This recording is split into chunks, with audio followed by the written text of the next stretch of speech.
And when I see you with that Raiders game and that Raiders game, that's when I think you started to believe right there. That was the moment. That was the Yeah, moment, man. that was the moment. I'm happy. I'm happy we back. A man can only watch so many tribute videos and Yeah, great season videos and Packer meltdown videos. So I'm ready yeah. to turn the page, man. The next year. That's right. Welcome everyone. Welcome to HM Sports Academy. H&M. This is Mo. This is Harry. We are here. We're back. A couple of days to recover here from the end of the season, licking our wounds. Football Mm-hmm. season's coming to an end. It's very sad. It comes so quickly. It feels like we just started. We were just talking about micro trade and all these other things that happened at the beginning of the year and what the Bears are going to look like, and the Bears being starting out 0-2, and then all of those things. And so the year has flown by. Mm-hmm. We certainly appreciate everyone that's been out here supporting H&M Sports Academy as we try to grow and put something out that is unique in our spin on our look at sports, our take on sports. And so we're here today. We're going to cover a bevy of topics, myself and Mr. Harry over here, and we are excited about it. With football season, it's coming to an end. The Super Bowl is coming up in a couple of days, but then the reality, the NFL is a machine that never stops. It's The always information. It's always news. It's always things going on with your living, team. breathing organism, man. The living, breathing organism. It is. It is. It is. The NFL is a beast of its own, and it continues to consume our world. So we will always be in the mix, trying to notate and talk about the different things that are going on with our teams. We feature the Chicago Bears and the Dallas Cowboys. We feature the Los Angeles Lakers in the NBA, but we cover sports in general. And so as the year goes and we're out of season, we will probably hit on some other topics as well and try to cover down on as much things as we can. So we're excited to have you on with us. Appreciate all the support. And we're growing. We're growing our channels. We're growing our page. And Man, if you're listening, we please got to like, do share, something subscribe. special, man. We got 72 subscribers. We Yeah, about 28 away from yeah. 100. Going on our way. And we took a week off or a week and a half off, and I got tons of texts of people, where you guys at? When you guys gonna get back to it, man? Yeah, So we're starting to, people miss us. So that's always a good feeling. It always feels good to be loved, right? Be yeah. good to be missed. So And it won't be long before we start taking live questions and Q&A and comments and yeah. stuff like that. If you're out there and you're listening and stuff, we certainly appreciate it. Give us a buzz. We'll give you a shout out. This is very interactive, and we want the people who support us to also be heard. This is what the great era that we live in of social media, of the internet, of the World Wide Web, and all those things where we're able to express ourselves. And these are voiceless. We used to be voiceless people out here. Now we actually have platforms that we can get our takes on. And I'll be honest, a lot of times our Right. information and our takes, while we don't have all of the resources that some of the people who are in the mainstream media do, our input and feedback is often quite spot on and very prophetic. So we love that. We love being able to do that. Um, I got the brain trust over here with me to make this thing happen, and then together we work this out. So appreciate you guys going on. How you doing, partner? You kind of turned the corner here from the Bears closing out and ready to look into the off season, right? That was a very successful season when you look at it in snapshot, right? Oh, it was an amazing season. And the Bears end up dropping that game. Then we had two major snowstorms come through my area. Yeah. So I had a lot of time to just kind of go back and like you said, it's almost, when the season ends, it's like a death, because you're expecting and you want such a positive ending to such a promising season. So it took me a little minute just to kind of process how much success we had. Yeah. And if you asked me last year this time and let me know, hey, you guys would be in a divisional, championship round of the playoffs. Caleb Williams would be a superstar. Ben Johnson would be coach of the year, and the outlook for the Bears would be a completely different narrative than what it is now. I'd have taken it in a heartbeat, just because of where we were spiraling, Yeah. So For me, the expectations for next season is building on what we did this year. And Ben made a comment. He's like, we start from ground zero. All of this, That's right. yeah, this year means nothing. So we got a coach who understands it. So there's no resting on your laurels for too long in the NFL just because everybody else is, from the time their season is over, they're immediately trying to get 1,000% better than what they were. Mm-hmm. Margins, those thin areas where we can get better. Mm-hmm. I had a lot of, the last time we left off, I was so passionate about damn Rome Odunze. I was calling him a 9th round pick, man. He's the 9th overall pick, first of all. That's right. So I apologize. But I've had a chance to just look at the cap. And that's really, I want to run some stuff by you. We haven't had a chance to talk, but I know from a cap standpoint, there's boundaries and limitations you got to work within, right? Yeah. And when I look at, how you allocate it, and when you have a rookie quarterback, we know in that rookie window, you do have some money to play with. So before, it really didn't mean much to me just because the Bears weren't relevant in that way. So we can kind of divvy and, you can have a guy who really wasn't an all-pro making all-pro money. But now I'm looking from a different perspective. I'm like, geez, man, we got $60 million. We under the gun for $60 million with Caleb in another 2 years. And that's if we get in front of it. And we got holes to fill in this roster, right? So I'm looking at it. DJ Moore, Tremaine Edmonds. We got a few, Swifty, our running back, $7 million. DJ Moore is 28, and Edmonds is an $18 million hit. And I quickly do the, analysis in my head to say, is Tremaine Edmonds worth, 15 to 20% of my cap, right? Or can I use that and allocate it in a different way because we can move on from him and get that money back? So what do you think about that? Is my logic straight? When I look at Edmonds, I don't see a guy who's that impactful. He's not an amplifier to me. And DJ Moore is not an amplifier on offense. And those are our two leading salary cap individuals on offense and defense. So what do you think about my logic there? No, it is. Your logic is there. And the thing with your logic is you're looking at what they are and how they fit the team. And see, in this situation, you got to look at the knowns and what you can see. And therefore, you see what their output is. Edmonds has been off injured. He's been out. He's a young guy. People 26. When he came to the league out of Virginia Tech, he was like 19 years old. He was young. Yes. Super duper young. So he's been in the league for a long time, and he's not very old. So he still has a lot of runway as far as that's concerned. But at some point, he also becomes what he is. And the question is that enough to be a changer for what he is what he's getting paid against the cap? And so the other side of the coin is what you don't see isn't always better than what you do see. And every time you let a player go that you have the certain level of understanding with, and there's a little bit of a known commodity, you take a chance on bringing someone else in that may not be the same level and so forth. And so that's a great point. And continuity. Sometimes, I don't want to destroy the chemistry that we had either, right? Yeah. And the glue guys. And within that locker room, you want to be able to keep them together. But you also talk to me a lot about being able to manipulate this cap and have sustained success. You got to make some tough choices too, right? For me at running back, I love what we did this year with Monangai and Swift. Yes. I think we can, there's a few positions there that we can save a little bit of money and still get similar results out of.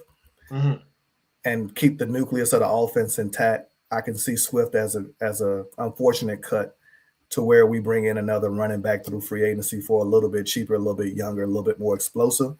Etienne's name popped up from Jacksonville as a possible replacement. Ben wants speed. You saw it with Jahmyr Gibbs. You saw it with Williams. You saw it with Laporta as well before he got hurt. And when you look at our young nucleus, we got Luther Burden, who's super, super fast. You got Colston Loveland, who's smooth and quick. and you start to look at, the draft and who we can potentially bring on in the draft and free agency. So that's really what my mindset's going. This draft is heavy in the areas of need for us: defensive Good. tackle, edge, and linebacker. So some of your, a lot of what you said makes sense to me. The big thing, DJ Moore actually came out of hiding and did an interview today. And he said some things. And like I said, I've always loved DJ as a human. I love him as a man. Yeah. In the way he's a great locker room guy. What I don't love is, his competitiveness, I guess. And, is he the right fit for Caleb? When you look at $28 million a year and you only produce 600 yards or so and 6 touchdowns, for some reason there's something behind that why those guys aren't connecting. And when I went back, I did some digging. I went back and watched them all 22, and he's a naturally smooth runner. So I think, he gets oftentimes confused for being not giving a lot of energy, but some guys just fast as hell and they just smooth. He's so smooth, it looks like he's not moving quick. And then there's other moments with him, where he calls them miscommunications. And I've seen guys like that, and he'll actually start thinking on the field, and he'll literally, it's like giving up on the play while he's thinking. And a part of me, sometimes it's just a part of the player. His motor doesn't run high like a normal number one receiver runs. And that's positive in a way because he's not a diva, but also it's negative in a way because he's, like I say, for that type of money, we need production out of the damn, out of the stratosphere. You're looking at 30 million against 28 million against the cap. And you got Rome breathing down your neck. You got Luther Burden breathing down your neck with contracts that are coming up. And then Colston Loveland is a flat out superstar.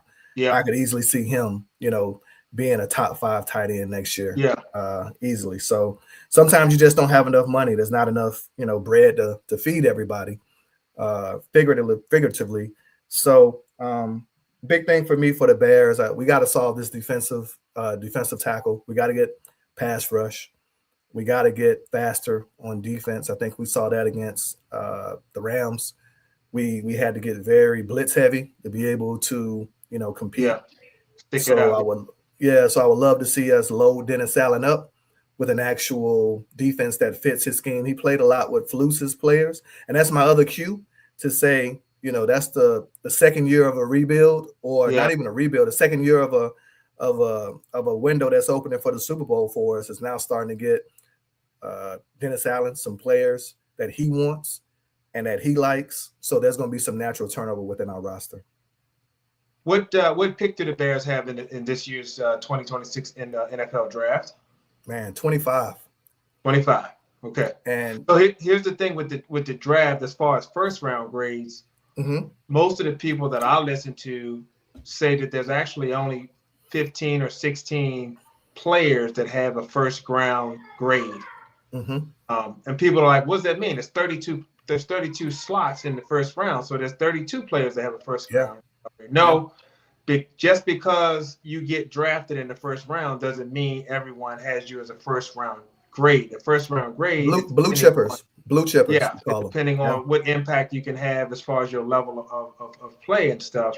But just those things are slotted. So you're a little bit further down in the draft. But obviously, the 25th player in the entire college draft is going to be a good player. Do you see in that one? We won't get into the deep. We got more time to get into the draft. Did you see y'all drafting a defensive player at that point, maybe an edge, or maybe you do get a linebacker and then you're going to take some dead cap hit, but you can move on from Edmonds. And this is like I said, I don't want to get too detailed with the draft, but also these slots mean something, right? Normally you're not taking a safety at 25 just because of the natural highest paid safety falls way out of that pay grade in that area. Right. So normally you see your edge rushers, your quarterbacks, your left tackles, your premium positions you're trying to grab in that first round, because that's where you're going that's where you're going to get most bang. For those of you who are understanding, the NFL rounds and the players, their pay is slotted. It's not any random number. So it basically, it's almost like a tournament where first place you get this much, second place you get this much. So every round, every player gets drafted at a certain rank. They got a set pay, and so that number is a set number. The way you want to maximize your cap is you want to draft a player that's as premium a position as possible in one of those slots that is a rookie wage scale, because that's your biggest delta. That means the person that you have on your team is playing in a premium position and hopefully at a premium level, but you're getting them at that slotted salary, and that's a big difference. Huge difference. And you can control their pay for the next 4 to 5 years, right? Correct. Depending on the position. So when you bring up an awesome point. We're drafting at 25. I've circled a couple of teams, one team in particular, the New York Jets. They got, I want to say, number 2 and 16, something like that. And that's a team who, if Mendoza goes first like we think he will to the Raiders, I can easily see the Jets going best player available and 2 and at 16, and then crawling back into the first round late to try to grab another quarterback. And for us, to your point, it's mathematically and analytically driven that 25 through 34 produce similar results as far as the number of all pros, right? So we can definitely make some headway there and try to find an edge rusher or a D tackle. Max Crosby, Jay Glazer came out yesterday and said that Max Crosby wants out of Vegas. He also he's gonna be a hot ticket for a lot of teams for sure. Yeah, but he also alluded that he's looking for a bigger package than what you guys gave up for Micah. And I don't see that. He's older than Micah. He's often more injured than Micah. And I want to say you guys gave up 2 firsts and then got a player back, right, as well. So at the end of the day, I don't see us giving up 2 firsts for a Max Crosby when we can go get Trey Hendrickson or Khalil Mack in free agency, plug up some holes to where we don't have what I call glaring needs, trade back a little bit. I got a few names who I like. I really love Akeem Mesidor out of UM. He's older, 24, but his pressure rate is elite. I could easily see us taking the best this is a great draft for linebackers. It's another great draft for safeties. Caleb Banks out of Florida had an awesome senior day. And I'll start with the Senior Bowl, had an awesome Senior Bowl weekend and looked amazing. And then you had a few other standouts from the Senior Bowl. And historically, Ryan Poles has grabbed at least 1 or 2 guys out of that Senior Bowl. So, I think we'll be fine. I can easily see us, like I said, attacking free agency with a Trey Hendrickson. Not as expensive. You still, would have to pay probably 20 to 22 million to get him. You probably have to maneuver the cap. And this is where we start playing the cap games a little bit, where you can extend Thuney, you can extend DJ Moore, Komet. We can create some cap space. You still got to pay the piper. You can only kick that can down the road for so long. But I do think for us, our window opened, right? And we got the quarterback, we got the head coach. And when you look at that season, when it kicks off next year, the Chicago Bears are going to be, top 4 teams that I think a lot of the pundits will say have a shot at winning the NFC. So I'm expecting us to be aggressive, but smart.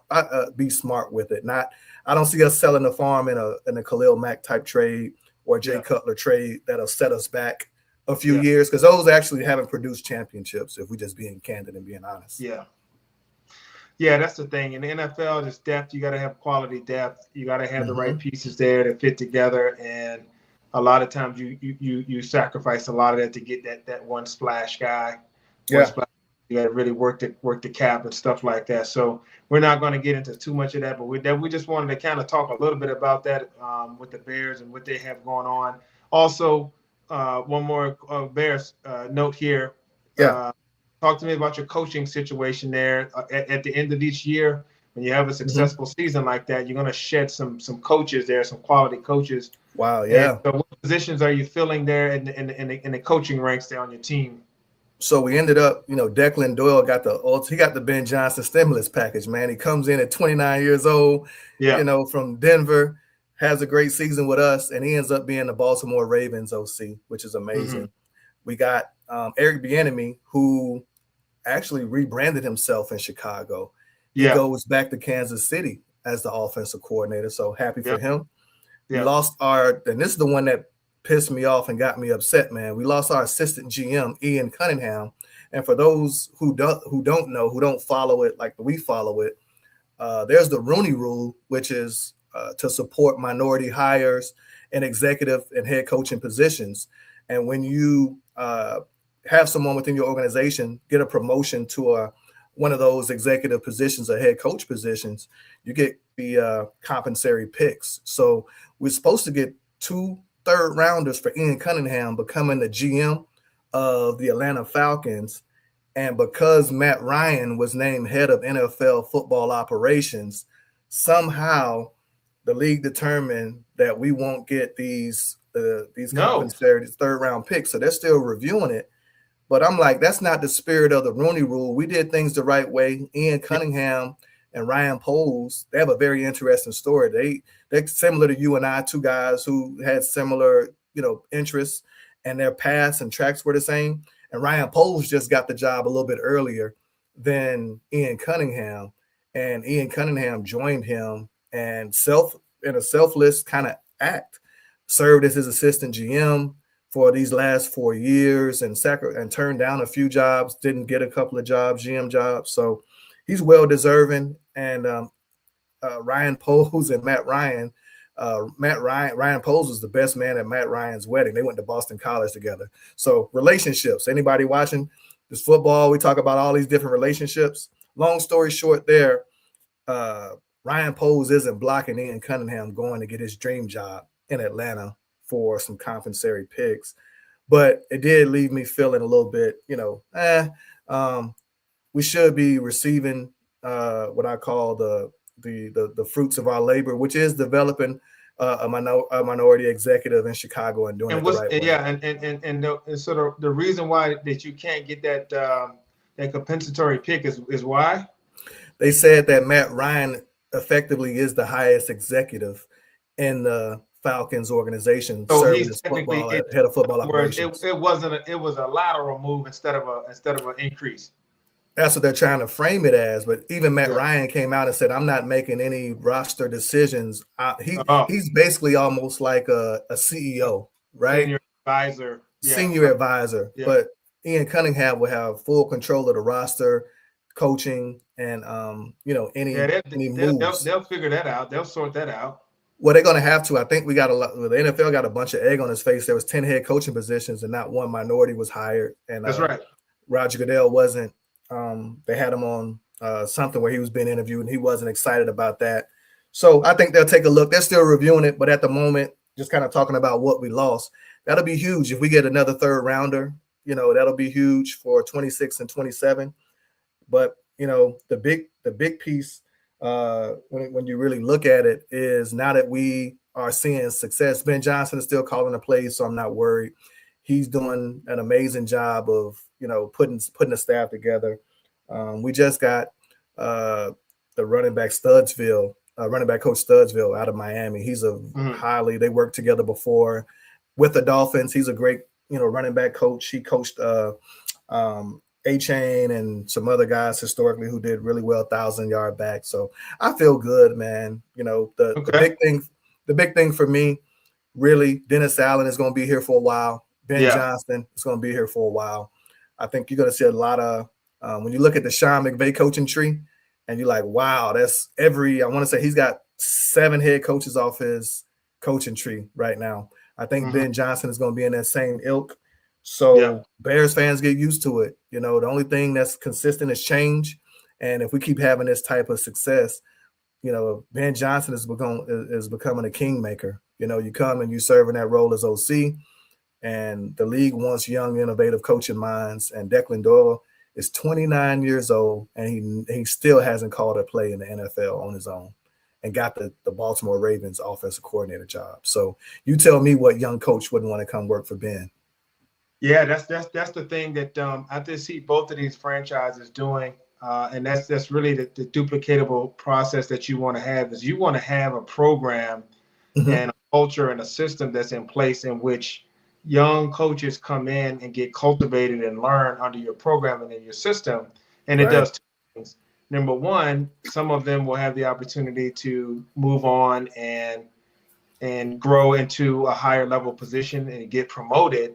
The other Mhm. thing is if your top guys get promoted, you're creating your own farm system to bring in and up and fleet those guys up to the next level because they are already in training. So that's the difference.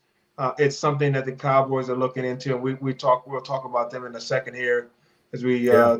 finish with the Bears in their off season. But this is a Mhm. very important system there that Ben Johnson is doing to place that and put that into play, and it's already starting to yield fruits. Well, when it comes down to it, and that's just the thing in the NFL, guys going to get promoted and stuff. Mhm. And on that note, with the Rooney Rule, Yeah. okay, I think one of the big things is that you can back me up on that is the challenging part about this is it's always who you know in relationships, Mhm. but also the NFL is so much of a copycat league, and everyone is so strongly focused on having these offensive coaches, these offensive minds, Right. that they'll take anybody that Yeah. that walked into the office and shook Sean McVay's hand or Shanahan's hand, Mhm. and in the future probably Ben Johnson's hand. You know what I'm saying? And so Yeah. these offensive innovators are producing these offspring, and their trees are growing because everyone wants a hot shot offensive guy, and Coordinator.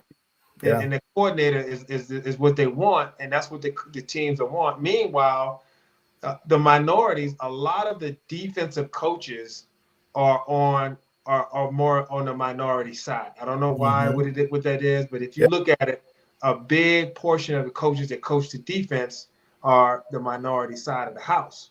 I think it's Um, the easier side to get traction on, right? When you look at, Byron Leftwich pops in my mind. He had a really uh, the the wind not the window. I think the margin of error is much smaller for black offensive minds, right? When they don't do well, there's not a lot of ingratiating and trying to get them back on their feet. Look at, like I said, Bieniemy led yep, a Super Bowl offense, and he was out there floating. He was our running backs coach last year. You would right, never see a Sean McVay, a Clint Kubiak, a right, Shanahan as a running backs coach. yep. So I think the road is harder, and I think on the defensive side of the football, there's obviously more uh, leeway for you to fail and kind of pick yourself back up. That's my perspective. But we're Yeah, starting. and the coach Hopefully, and you're the starting to see that not change. hiring as many defensive head coaches. No, no, Just, it's just, it's it's it's tough because the rules around the game are so offensively driven. Even if you call a great defensive play now, I say 7 times out of 10, the offense has an answer for it, mm, right? Just with the ability to scheme, and then the rules allowing for the defenses not to be as physical. yeah. It's such a hard thing to do from a defensive standpoint to slow down these offenses. So yeah, you're spot on, man. The Rooney Rule and seeing that the African American, the black, defensive head coaches try to continue to progress and make their way through the NFL, and then the African American, we got JT Barrett right now, who's our quarterbacks coach, Yep. former quarterback at Ohio State. Yep. There's another. We tried to interview the Cincinnati Bengals wide receiver coach, and he declined. He wanted to stick around, not sure why. And then we had the passing game coordinator for the Cardinals, and he's off that Declan Doyle. He's like 30 years old, super bright kid, and he's almost like a wonder boy. He's been interviewing for some OC jobs as well. So, to your point, I didn't mean to cut you off, but yeah, your thoughts on the defensive coordinators being more African American is very much true. It's the truth. And that will segue us into the the Cowboys. Sorry, one more thing. In DJ Moore's interview, he said, "Yeah, the Bears fans. The reason I think they so mad at me because they be betting. Nah, we mad at you because you jogging routes. So DJ, I want to Bear Nation is not because we betting. We betting for you to win, man. We're not betting for you to lose. We're not betting for you to jog out my routes. Get across that safety's face, DJ. Stop playing with us. Stop giving up on routes, man." And I will say you were correct earlier when you say he's a fast guy who doesn't look fast. He looks so smooth. He's kind of gallant out there and gliding across, and he's covering ground. He definitely like the opposite of Isaiah Pacheco, who look, every time little engine that could, man. Every time he get the ball, he looked like he in a boxing ring somewhere fighting with every step. And I don't know if that dude is covering any ground whatsoever. He might be running in place, but he look fast though. Hey, remember at the academy where they used to tell us, man, if you walk real fast with your book bag from everybody think you're busy. So everybody he gotta be doing something important, man. There's a guy walking with a purpose right there. He got somewhere to go. Boy going to play video games, man. Getting ready to go to Dog and Hall to get a pizza. Go watch a damn movie, man. Oh my God. Got 3 C's in the F, man. Got everybody fooled, man. Everyone fooled. Everybody fooled. So yeah, all right. Yeah. So we'll segue right into the coaching side with the Cowboys since we were already talking about that. And right on cue, the Cowboys were looking for a defensive coordinator, as most people know. If you watch, the Cowboys were at the bottom of the league defensively. We didn't do very well with Eberflus, so we had to move on from that experiment. And I think most people felt like the team was not as devoid of talent defensively as their rankings showed, but they still obviously need players. But you got to start with the coaching staff and create something. So I think the Cowboys did an excellent job of trying to do exactly what we were talking about with Chicago, which is creating a young, exciting defensive core and bringing in guys that are also on the up and up, risers. Therefore, they're going to be sticking around and putting everything forward. And if they decide to grow and then promote, then now you have someone to move up if the defensive coordinator gets a coaching job, which, by the way, by the Rooney Rule is the same thing. You bring him in. If he gets hired and fleets up as a minority to a promotion, then you get some compensatory picks. For that. So then comes Christian Parker. 2 things about that. He takes away from the Philadelphia Eagles, as he was the passing game coordinator in charge of the secondary and all things there.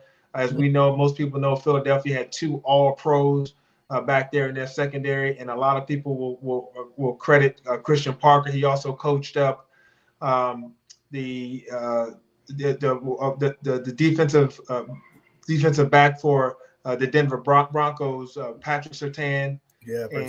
And so he's coached us some very, very strong profiles and so forth. And most people swear up that he is the bright mind. So that kind of weakens the Eagles. He was a communicator for them. And then the other thing is he's young, innovative, exciting. I think this is what Brian Schottenheimer wanted to have on a defensive side. And now you can create a philosophy so that it's the same thing.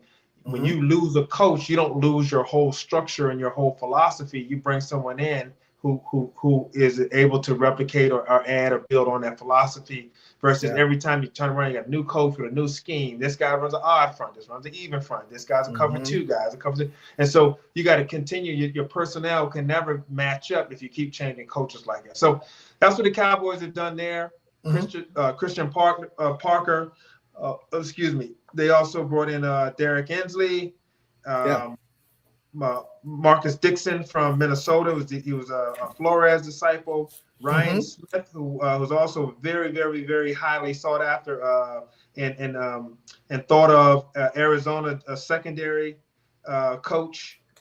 Along with Georgia's outside linebacker pass rush coordinator, Chiria Aribe. Udo Deribe. And so good names, Derek Ensley, good names. There are a lot of minorities there also. So yeah, once again, Yeah, a lot of defensive coaches, minorities. So any thoughts there? I do, man. I did some research on Parker, and I heard he's an amazing teacher, right? And Fangio, the Bears had Vic Fangio, and he in 2018 we had an amazing defense. He rebuilt the culture, and Fangio was known as an amazing teacher of defense as well. So anytime you get the endorsement of Vic Fangio, it's a home run in my eyes because he's a hard ass. Fangio. Yep. No nonsense guy. And that's the reason why he's not a head coach. He was a little too rough around the edges, Right. As far as being able to be seen as the face of a franchise.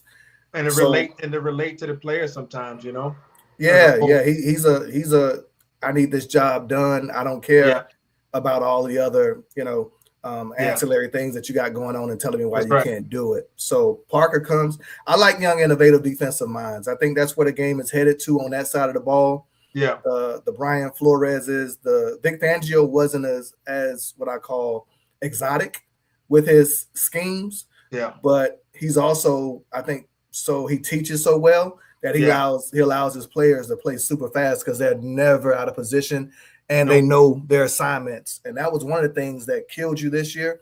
Yep. Assignments. How many Cowboys games did we watch? Just busting. And in this league, two busts is pretty much that's the ball game.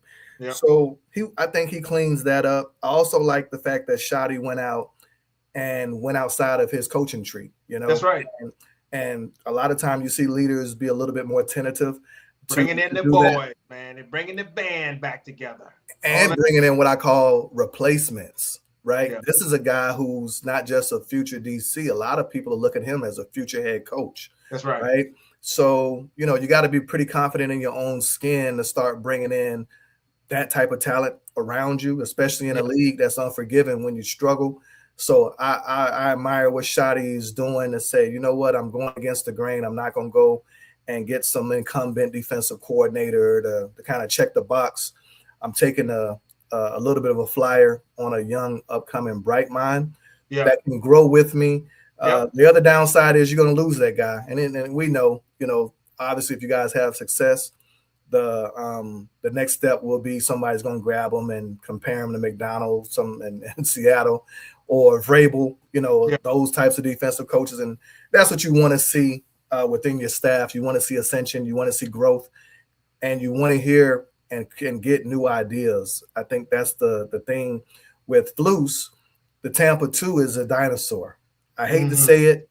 You can run it, but you can't live off of it. And we've seen it now. These new offenses has figured out that Tampa 2 to where it's almost like running zone in the NBA. You might be able to throw it in and kind of junk some things up to get people out the rhythm, but you're not going to be able to live off of it because it's too forgiving and it allows offenses too many opportunities to continue to move that ball on you. So I like what you guys are doing, shaking things up, going outside the box and grabbing, not just because they're minorities, because they're talented too. That's right. Christian Parker was we call them the Great Whites, Blankenship, and who was the other white cornerback out there in Philly? Cooper. He developed those guys. He developed PS2. Cooper DeJean, PS2, Pat Surtain, he's naturally a stud, but when you look at I went and broke down his technique and his film. He's probably one of the more he's coached up, technically sound, and those are the things that eventually it's just it has to show up on tape when you're teaching it every day. Eventually you're drafting guys who fit your system, and then they're able to apply the teaching in the game, and the results come out that way. And I think that the fact that Fangio took Christian Parker with him from Denver. Yes. Okay. And when he left Denver, he took him with him and went on, when he ended up coming to Philadelphia and the different places and stops along the way. He was at Miami for a little while, I think, right? Stuff. Yep. And so when you start taking young guys like that with you, then clearly there's a connection there. He probably did some things that even Vic Fangio didn't do, especially being able to relate to the players and stuff like that. So that's why I say I feel like it was nice for us to kind of take a little bit, because Fangio had hinted that he was going to retire. He just officially came back. Yeah. But his days, not because he isn't good enough. Clearly, he's great, but he's on his way out. He wants to enjoy his life and ready to go out. And the Eagles are pissed because they let his heir to the throne walk out the door. Walk out the door. Come to Dallas. It's the same thing that the Baltimore Ravens did when Mike McDonald was there. We saw what Baltimore in that 2023 Ravens team was one of the better teams rated as far as their defense, their overall. They were supposed to go to the Super Bowl that year. And McDonald left. Yeah, and that's the the other piece I was thinking about too with that whole situation is you got to get younger to be able to relate to these players, man. Yeah. And as much as this is where the culture and this is where these young players that are coming into the league, you got to have guys who can relate to them. And there's only so many what I call Andy Reids, the Nick Sabans. I'm bouncing around the Signettis who just they have so much aura and they have so much presence that they can kind of delegate out and have those positional coaches relate to the players. Yeah, you need guys in the building that the players are actually connected to in a different way, and the teaching comes and they can communicate to those guys in a different way. I think Flus was wasn't a terrible coach. He was just outdated. He's stubborn. He's stubborn. He's outdated when he's having conversations. You got to be able to talk NBA young boy, and then you got to be able to talk cover 3 match. You got to be able to talk, Stephon Diggs and Cardi B, and you still got to be able to, have the ability to hold the room and give them examples that can connect with them, because sometimes you spending all this time together and it gets it's bigger than just the football game. It's being able to build a defense and a team that is willing to play for you. And when you look at McDonald and you look at Vrabel, what they've done with their culture, that's what the defensive coordinator brings to the table. The offensive mind brings the X's and the O's and the strategy. The defensive guys, to me, they're more the culture builders. That's right. In my perspective. And ironically, you got 2 defensive guys in the Super Bowl, but nobody want to hire the damn defensive coach. It's so funny. You know what I'm saying? It's like, y'all keep going for the hot shot offensive guy, and neither one of them are in there, right? So, but I think, we've been talking about it. They don't want to lose that offensive guy, because the other thing is, if you're a defensive coach and an offensive coordinator that's great, then he leaves. Now you lose him, and you don't call the plays yourself, and all of those things, man. And everyone's trying to guess it and figure it out. But you're correct that the track record Mike Tomlin had forever. We're talking about the Houston Texans coach is an excellent leader. DeMeco Ryans. DeMeco Ryans is a former linebacker in the NFL. DeMeco Ryans is an excellent leader. Robert Saleh got a second chance because everyone knows that he's a culture guy and stuff. He got about 10 kids. Did you know that? Who? Robert Saleh, man. Oh, really? Yeah, man. Him and Phillip Rivers going toe to toe, man. He got Please, man. They got an African village out there, man. Man, he's from Turkey or something. He's Turkish descent. I don't know. He has a beautiful family, man. Probably 10 kids. Wow. Yeah. He called up a fan when he got hired to talk to him about season tickets. Yeah. And fan picks up the phone. Says, hey, this is Robert Saleh, the new coach of the Tennessee Titans. Fan said, who?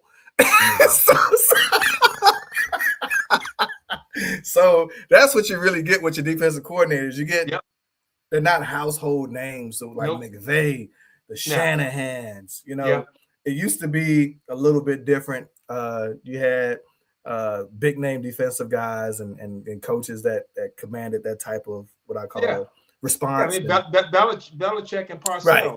Belichick and Chuck Noll and Parcells. Yeah. Parcells, right? All of these guys, and it'll come back around. The NFL is cyclical in that way. I think, to your point, Vrabel or McDonald's going to win it, and somebody next year is going to look at, if you guys have an amazing year, somebody's going to look at, what you guys are doing and say, I'm going to try to have the next McDonald or the next Vrabel, right?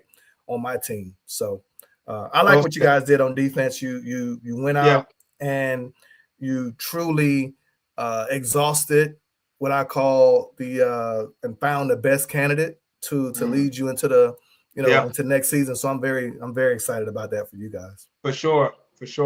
They like Durante Jones and Leonard, so forth, and all those guys got jobs. So not only did the Cowboys like them, but other teams liked them. They all got DC jobs. So there was a good group that came in.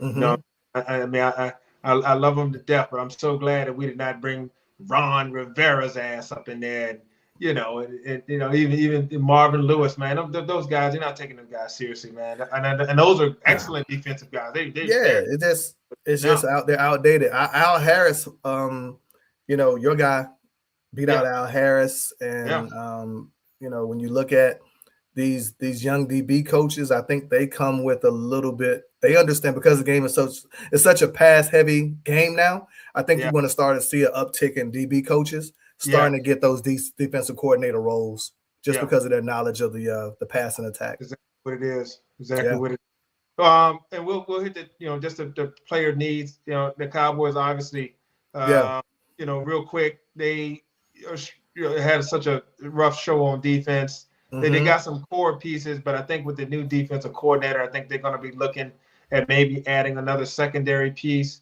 Also on the front, maybe a linebacker or another edge. The defensive tackle room looks good. What are you guys picking the draft again? I keep forgetting. 12 and 20. So that's right. You got 12 and 20. Packers first round pick off of the Micah Parsons thing. So that's why I certainly appreciate you sending them home, because that kept that pick up there in the top 20. So you got any early favorites right now for any draft crushes for you at 12?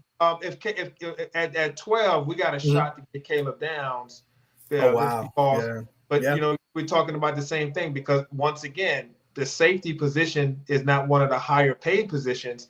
So if you're picking at 5 or 6, you want that left tackle, you want that quarterback, you want that edge.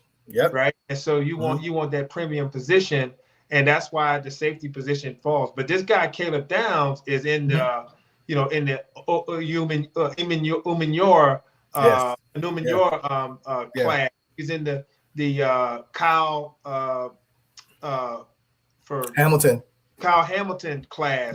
The top safeties in the NFL, and those guys are big time difference makers. Like, they make a big difference in your secondary. So they're almost like force multipliers in there. So that's a guy that we're looking at. Also, Sonny Styles, the linebacker. That's what I was going to say, linebacker, and Sonny Styles. It's a lot of great linebackers in this draft, but Sonny Styles he's amazing. He can rush the passer, he can cover, and he can stop the run, man. He's super versatile. Big dude. Also, Reese from Ohio State. We just don't think he's going to be available. I mean, the dude's a monster, man. 6'5", 250.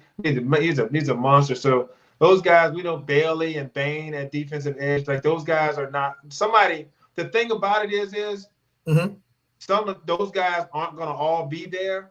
But when you're picking at 12, someone is still going to fall to you, because everyone can't be gone with 10 spots, The only thing, I agree. The only thing, normally we see a run of quarterbacks that pushes a lot of talent down. And this is the 1 year. This is the 1 year where after Mendoza, there's really not a really coveted number 2. Moore decided to stay at Oregon. He was the second-rated quarterback, and he looked so bad, ironically, against Indiana. He was like, man, I ain't ready. I'm going back to college. And that's the NIL effect. When you're going to make $3, $4, $5 million in college, you don't have to press to go to the NFL and so forth. You can take your time. Yeah. And the QB class next year is going to be super loaded. But when we're talking this year, love to have heavy, quarterback influence. And those first 5 picks. That's right. When you're picking like 10, 12, because it pushes, pushes everything down. And they may not, and that's once again, just because the quarterback is drafted at 3 or 5, it does not mean we have first round grades on them. Correct. But they are a premium position because they're the highest paid player. And therefore, if you can get a quarterback on a rookie deal, it changes your books big time when it comes to it. That's why they end up, people take flyers on quarterback outside of the fact of how, valuable it is to the team when they play well. And for a team that's picking 12, 13, 15, you can take and push, you can push all of those talented guys down and grab one of them because 2 or 3 quarterbacks get drafted. This year, it doesn't look like that way right now, but we'll see when the combines and the workouts come out and somebody throw the football out of the stadium. And we already know there's going to be some skinny ankle wide receiver who's going to run a 4.31 or you're going to see a 4.28. Yeah, and they're going to win the underwear Olympics, and they're gonna blow up and catch the attention of catch the attention of a lot of GMs in the league. I think for you guys, and we touched on it earlier, at 12 and 20, this is where I'm throwing, because you got things figured out at quarterback and head coach as well. Your window, and I call it small just because of Dak's not getting any younger. I would go best player available in both spots and worry about, your cap is going to be fine, because I think you guys will eventually make a decision on Dak where he's either going to move on somewhere and you guys will draft a young quarterback, because it's just inevitable. It has to happen. So if you can grab, like you said, a Sonny Styles and a Jeremiah Love, and you think about the impact those guys will have for your offense, man, worry about, the next 4 years, when those 4 years come. I would take the best talent, and you're sitting in a great spot, man, because if you get anybody who's flirting, who gets a little antsy who misses out in that first, wave of 10, you guys can easily trade back a little bit and still get a very talented player. So, and recoup some of that draft capital that you lost here last year. But at the end of the day, I was just curious if you had a draft crush. Mine, like I said, right now, really is Banks out of Florida. He had a foot, and I'm like, Jesus, man, if this is you with a foot at 80, 85, 90%, that's right. He's so explosive, getting after the quarterback. And like I said, I think Akeem Mesidor, my son's a Hurricanes fan. I watched a lot of the Hurricanes games. Yeah. And he worked with, I forget his name now. I can see the edge rusher from the Dolphins. Yeah. Pretty light. Jason Taylor. Yeah, he worked with Jason Taylor, and Jason coached him up really well. I think the Miami defensive end has some of the best technique and some of the best, their motors were relentless. So I saw a mock draft where you guys got Mesidor and you got Sonny Styles. And I'm like, man, if you can walk away with that, that'll be amazing for you guys. So, yeah, man. Was it Bain? Was the other defense? He will not be on the board. That dude was a monster, man. And what I thought about, though? He's got short arms. And all last year, Campbell, that's all they talked about. Yep. And then what do we see in the playoffs, man? That's right. Jesus Christ. Will Anderson about killing Campbell, getting around that edge and chopping his little short arms, man, a little Tyrannosaurus son. He reaching for him, and he get long armed all into the quarterback, man. Look, that's the one that don't never want to pick up the check at the restaurant. I'm too sure he can't never reach down and grab the check. Man. Him and the rest of the baddies, man. All the baddies, man. They get them Tyrannosaurus. They can't reach nothing, man. Every time STK Steakhouse, Nobu, man. For some reason, as soon as the baddies get in there, man, they whole arms just shrink up, man. Shrink it up. Do nothing. Shrink it inside their shoulders, man. But Bain had little arms, man. And I was like, does it make a difference? I watched his tape. And the guy's motor, you can kind of kick him inside too, and rush from a D tackle position, 3 technique. So I would risk it. I think he's a really, really good, good player. The question is, to your point though, when you're picking at 5, you can't miss, right? And that's where the measurables, and I think that's why a lot of guys overthink it, because they feel that pressure. So we'll see, man. It's an interesting draft for the Cowboys. And you guys are really, a few pieces away on defense that I think can really help. What about Pickens, man? Talk to me. What you gonna do with Pickens? Yeah, Pickens.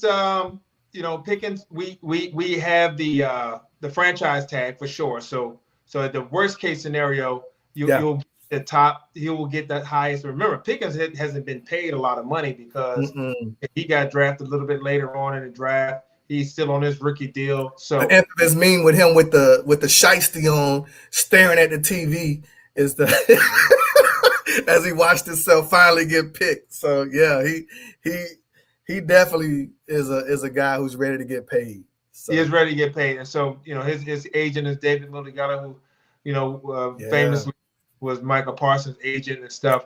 But they've already discussed that, and they said, look, every negotiation is totally different and separate. We're not dealing with the Michael situation. We're dealing with the Pickens situation. And I talked about this, man. You're in the NFL. You got an agent and stuff. The agent's supposed to work and stuff like that. It's supposed to be your guide and handle the red tape and stuff like that. But he works for you. He works for you. You paying him. Right. He doesn't tell you what to do. He advises you, but you make decisions. If you're in the NFL and you want to play for a team, you need to pay for that team. Yes. If you think that that's your best situation, you need to do that and not just say, "Oh, my agent said he wouldn't suggest that." I would not do that. Okay, and so I think Pickens is a little bit different in that situation. The franchise tag is like 26. It's like 30 million or something. Yeah, it's 30 million. It's almost 30 mil. Yeah. And so therefore, that's a nice payday.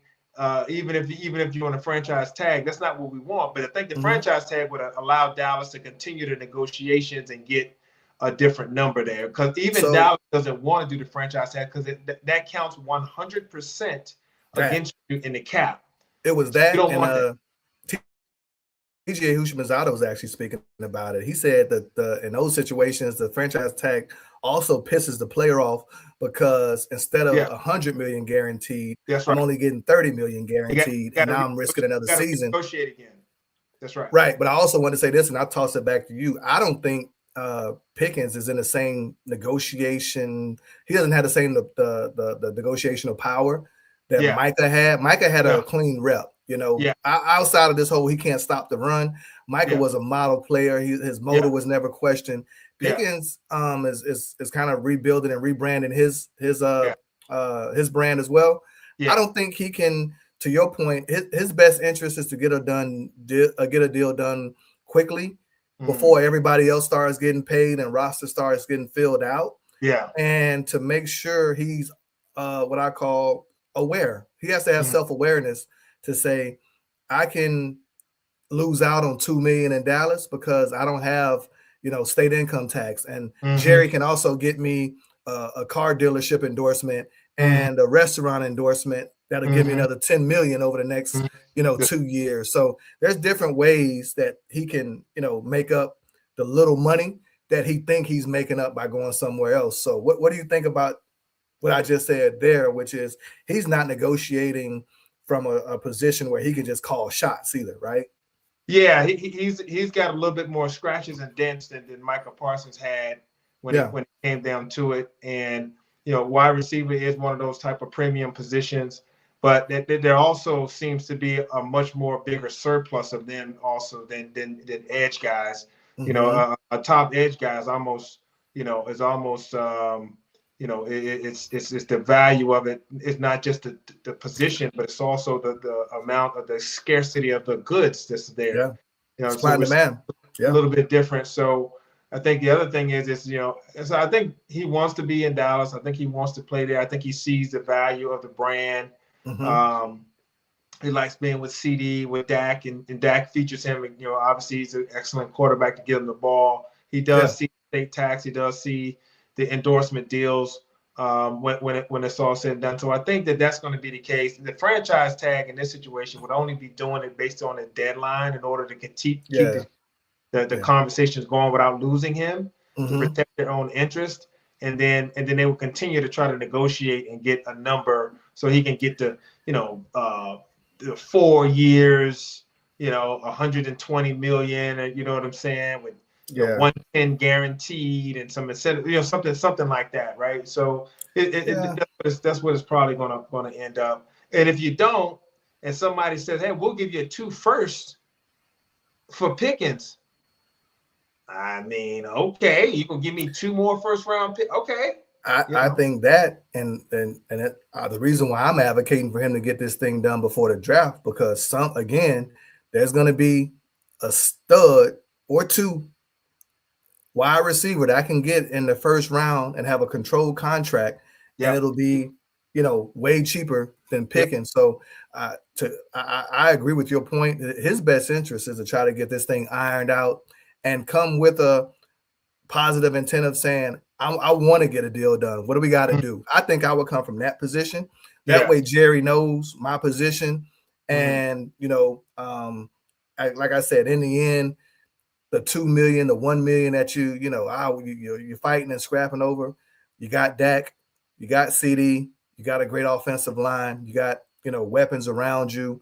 And I think the numbers that you're going to put up, and you're making 4 times what you've been making, that's a good situation, bro. Don't stare a gift horse in the mouth and ruin it. And you're 24, so guess what? You got another deal coming in another 4 years.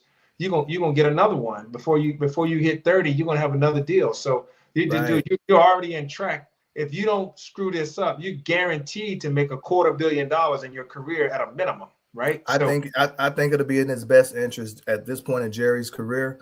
I don't think he's in the business of playing hardball with any of these guys when it comes to, negotiating these contracts.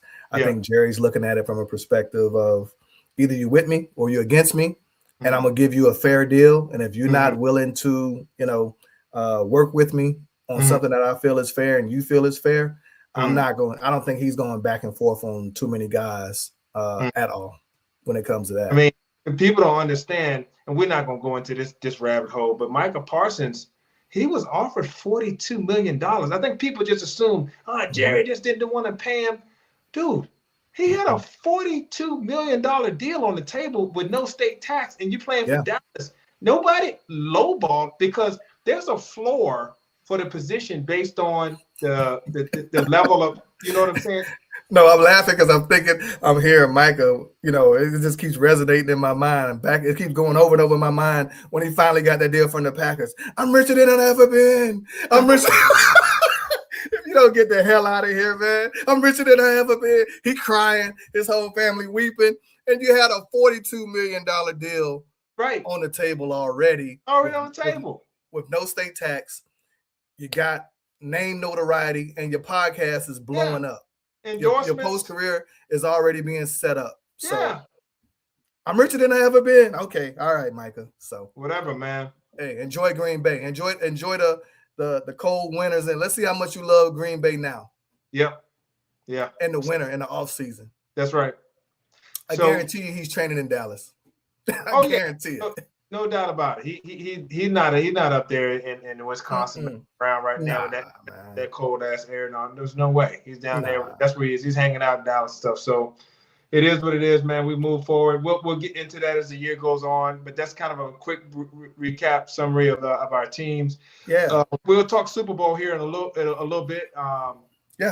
Super Bowl 60 with the New England Patriots and the Seattle Seahawks, a rematch of Super Bowl 49. We call that the Malcolm Butler Bowl. One of the more bonehead decisions I've ever seen. I honestly think that in that game, when Beast Mode took the ball on first down or third down, and he took it off the left side and got a first down, and it was pretty much first and goal on like the 1 yard line. Yeah, 2 or 3 yards. I'm almost sure that the Patriots were going to let him run it in and try to save some time for Brady to come back and try to get a field goal. They did a whole spot on that moment. Bill Belichick said he looked over to the sideline. Yeah. And he saw them because they were just matching personnel. That's right. And he said he saw confusion. And they were yelling in Bill Belichick's headset, hey, we're going to call timeout. We're going to call timeout. And they said Bill was just staring across the field as they, were in disarray with what decision they were going to make. And when they finally made the decision, he said they sent in their goal line package was based off personnel. And they had practiced just randomly 3 cornerback goal line packages. So they sent in 3 cornerbacks and they practice that exact damn play. That's right. Multiple times that week on how to stop it. That's so right. had they just run the damn ball, like you said, they were going to let them in Yep. because they were running out of time. They didn't and have the Patriots didn't even have any linebackers on the field. They were all manned up. I saw the formation. It was the 3 wideouts for Seattle, and they're back in the backfield. And on defense, everybody on the Patriots were matched up. There was nobody on the second level on the entire defense. You hand that ball off, all your linemen got to do is push. And he falls in the end zone, and you probably kissing the Larry O, right? I'm sorry, you probably kissing the Lombardi. But the reality is with you can overthink these things. Yeah. And to your point, that's one of the most, it'll go down as the most boneheaded, one of the most boneheaded decisions in Super Bowl history. That's right. As far as giving a Super Bowl away. That's right. So we have this rematch, 49 and 40, rematch of 49 now 60. Two teams, 14-3. Definitely came with different paths. The New England Patriots come through the AFC, and they basically did it playing 3 of the best defenses in the NFL at the same time, 3 of the worst 3 quarterbacks in the NFL. So their path to victory was play defense, don't give up, don't make a lot of mistakes, and just keep the game close and not let the other team's defense wreck the game, and then let your offense pull it out. That's how they got it.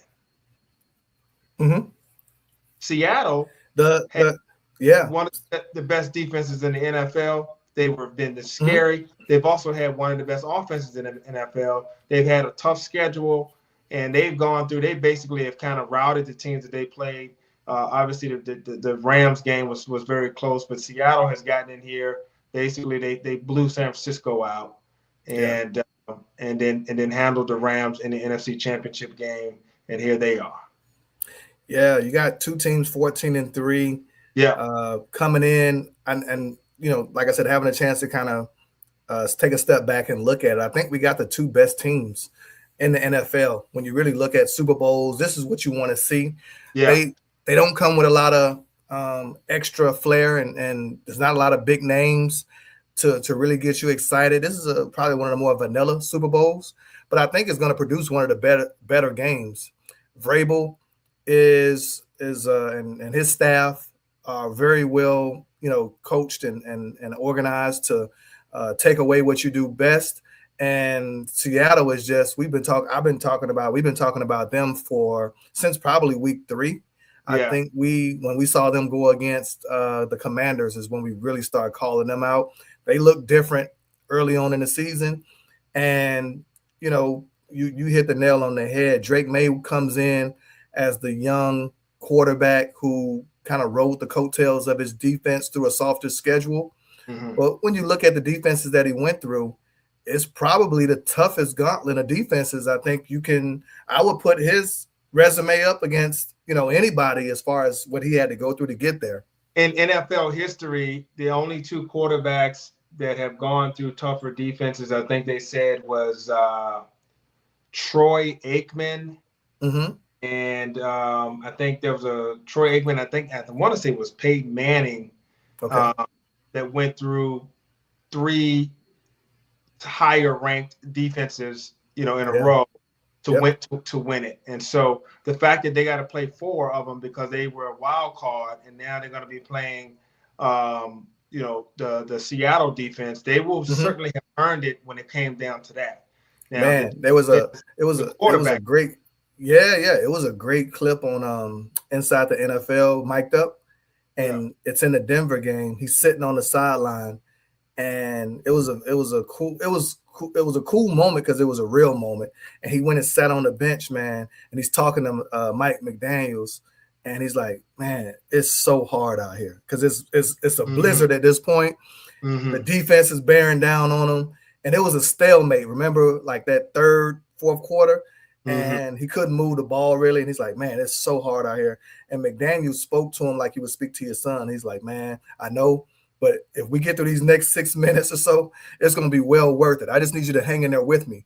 But Yeah. he was, we talk about the mental distress these quarterbacks and these players are under, and you throw in the element, right? So he's dealing with a damn hellacious defense, and now he's doing it in a damn snowstorm. I don't think people understand if I sent you to do your job, and then all of a sudden I turn off the AC and I send a blizzard through there and say, keep doing your job at a high level. Yeah. And now I got somebody slapping the pen out your hand every 10 minutes, killing the power to your laptop. Yeah. The mental fortitude, the mental toughness for Drake Maye, he's earned my respect. Yeah. He's in the same draft class with Caleb. And I'm protective of my guy. I think Caleb's the best quarterback in his class. But sometimes you get the 83 class, you get the Marino, you get the Jim Kelly, and you get the classes where you get multiple high level guys. And this is a class, the 23 class with 24 class with Caleb and Drake Maye and Daniels and Bo Nix. Yeah, these guys can play ball, man. So I tip my hat to Drake Maye, MVP candidate. He might have already won it. The NFL honors zone right now. Yeah, he might win in an MVP or either like offensive player of the year. Like he's got all types of runner up to the MVP and offensive player of the year. Regardless, second year to be in a Super Bowl, and he's not just going along for the ride. I got to correct myself. He's actually played some high level football throughout this year, and over 4,000 yards passing, completion rate percentage over 63 or something like that. So you gotta tip your cap. He's been along for the ride in the playoffs because he's been in all world defenses, and he's been kind of like, let me just get out of the way, stay out of the way. Yeah, that's what I meant for the whole year. Sorry, for the whole year. But for the regular season. No, he's balled out. He's been he's helped win some games too. He's not just out there, what do they say when you're the person on the group assignment not doing your man. Speaking of Velus Jones, we cut that sorry Joker man, and Velus Jones smoking cigars in the Seattle Seahawks, and he's sending trolling tweets to Bears fans and all that stuff. And they showed his collage of lowlights, man. It was a full minute of him dropping kickoffs, passes, fumbling. And, it's interesting, man. These guys, you get a Drake Maye, and we're critical.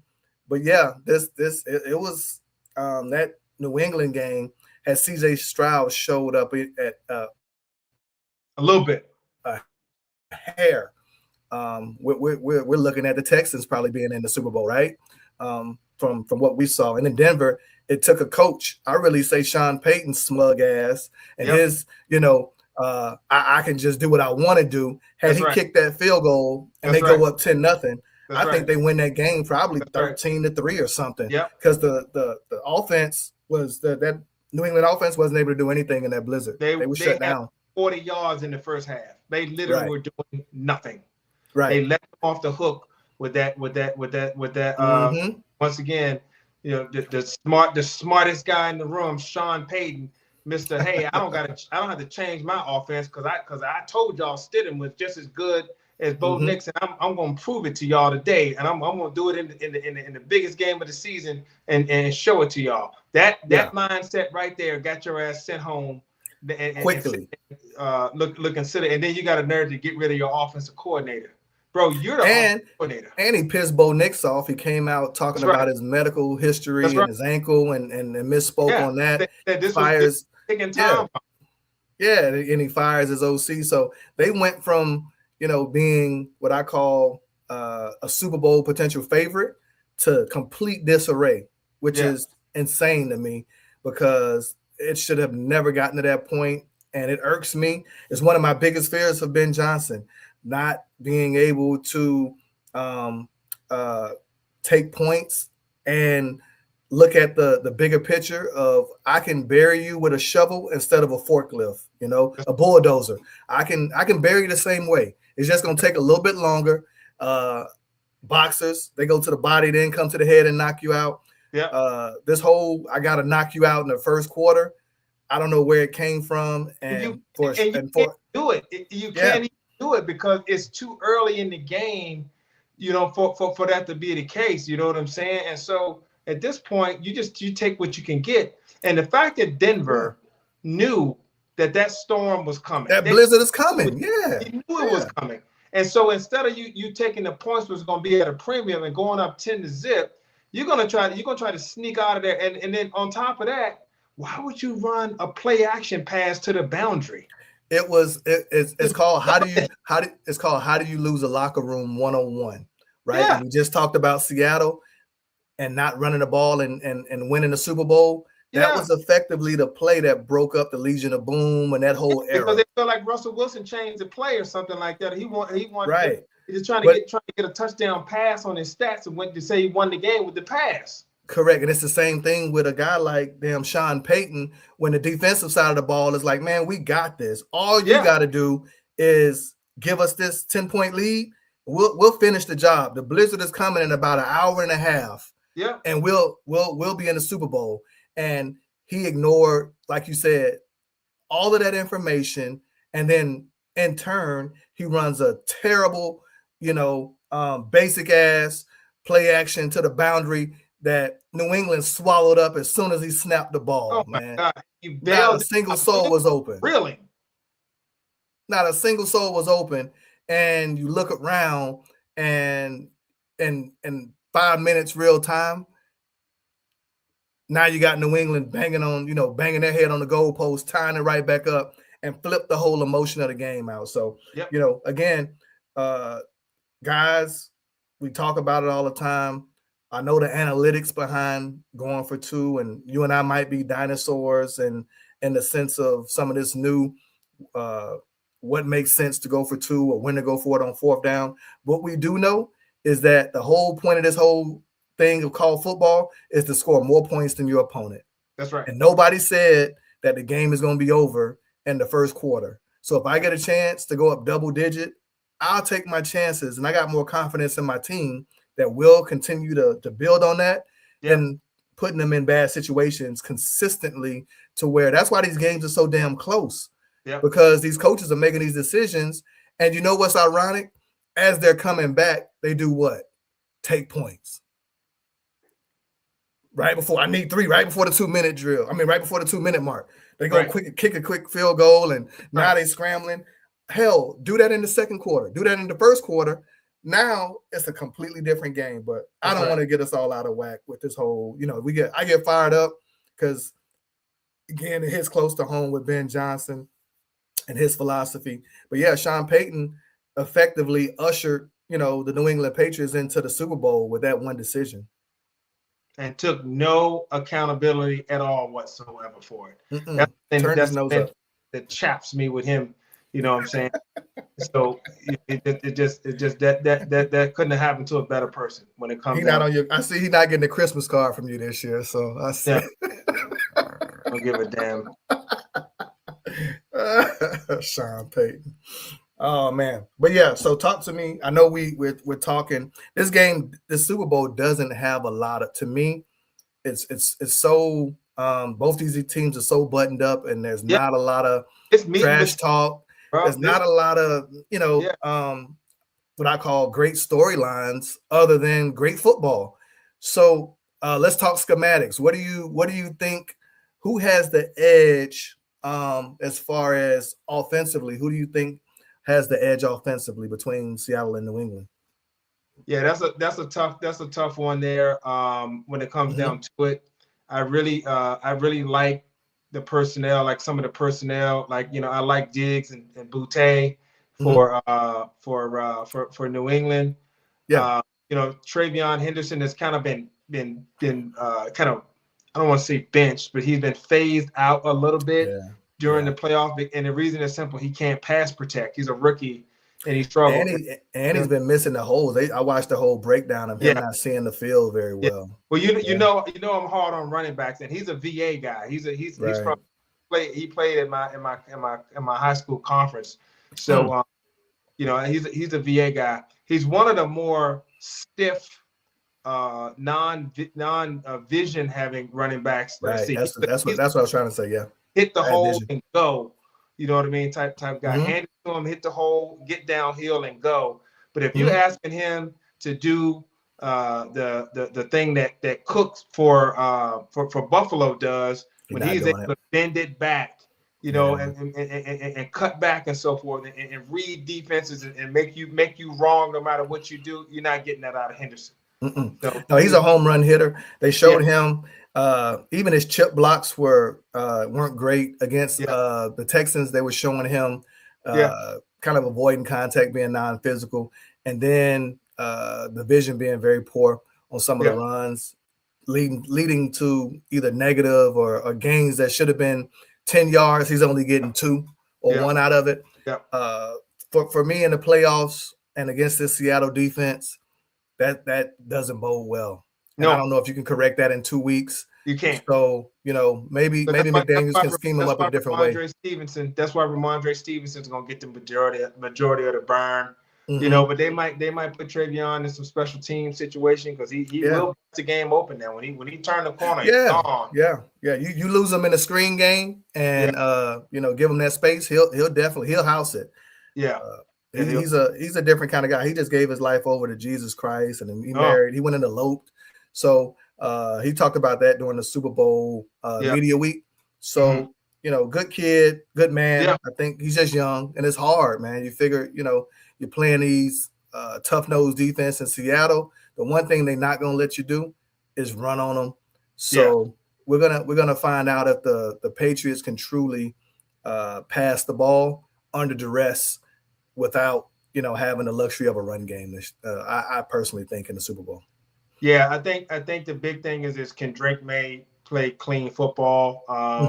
These are the only 2 teams that are undefeated when they don't have a turnover. They also got a good record when they do have a turnover. That's how you end up 14-3. You never lose them. What I'm saying? But they don't turn over a lot. But when they don't, it's almost impossible to beat them. So the thing is, Drake May has he's got 5 turnovers and he's lost. He only lost, 5. He's been lucky. He's been lucky. He's living right. Sometimes that ball bounces your way. Yeah.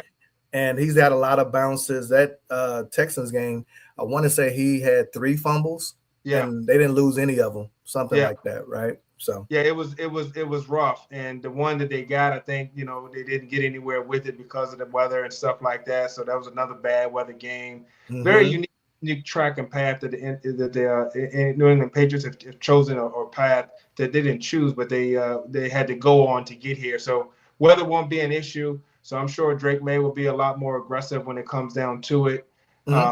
McDaniels will be, a lot more aggressive when it comes to trying to push the ball down the field. He's a good deep ball thrower. Right. So we'll see if that creates any mismatches there. I'm smiling because you made me think about Stephon Diggs, and he basically wearing no pads, man. He got these tiny little shoulder pads. I know that Seattle defense is salivating to get their hands on those guys, man. They're a little small at receiver.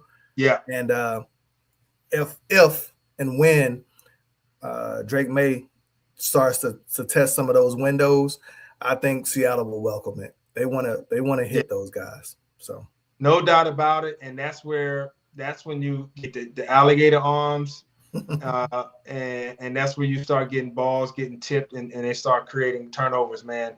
Only a guy like Matthew Stafford, who is so precision sharp and has such an arm talent, and then has guys like Puka Nacua and Devontae Adams. Can you really take chances against the Seattle defense? Otherwise, man, Witherspoon, them guys, man. And worry, yeah. But even if you watch those guys against Seattle, Puka's a big guy, and he was protecting himself.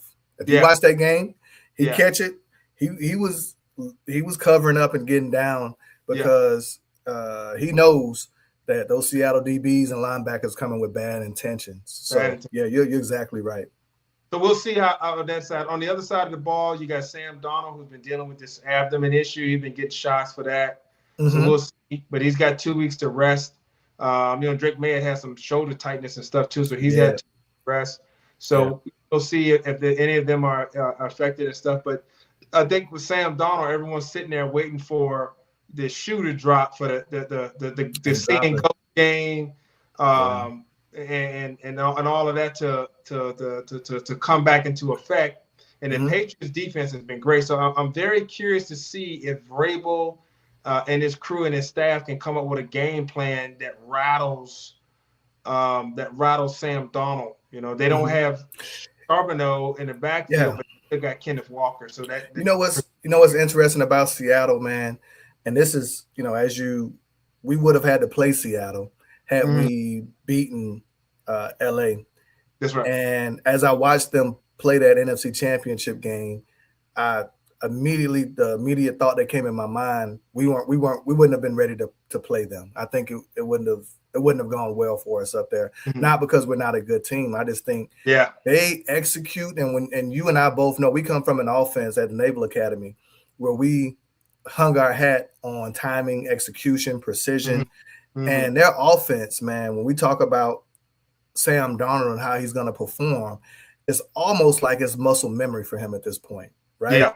The JSN is exactly where he's snapping his route off at 5 yards, and Sam is letting that ball go. And some of it's trust, and some of it is just, hey, this is what the play is being called for me to do, right?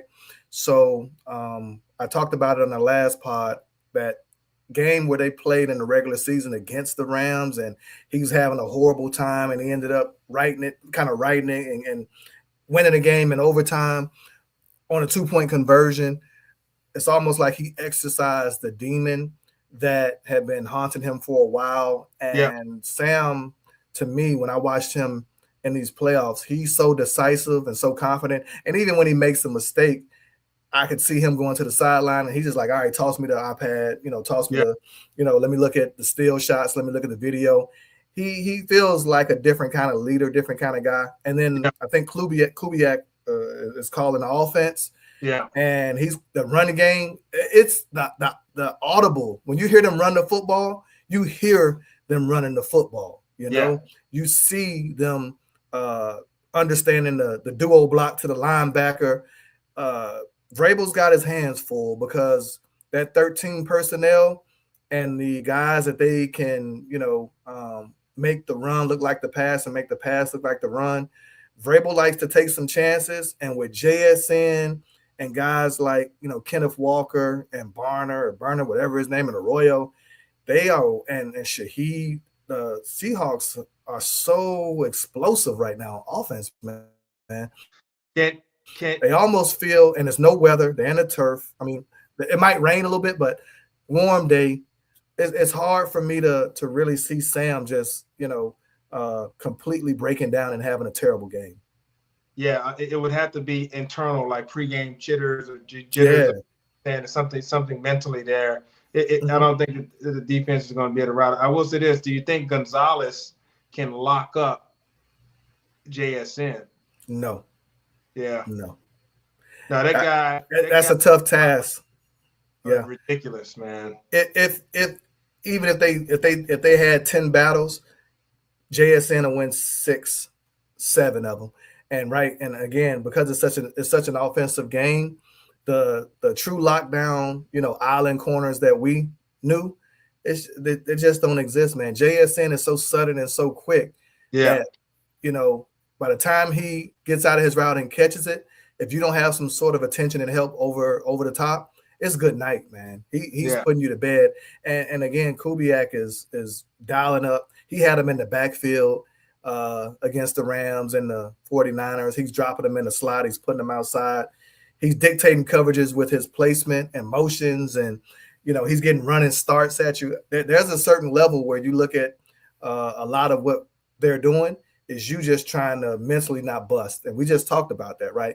They not only test you physically, they test you mentally, because they show you one thing, they switch into another thing at the snap of the ball. And you're like, wow, now you got Shaheed screaming down the sideline, and it's a one-on-one. He could be a wild card for MVP also, because of his ability to kick the ball, and if he gets it on the edge, man, he can take it the distance.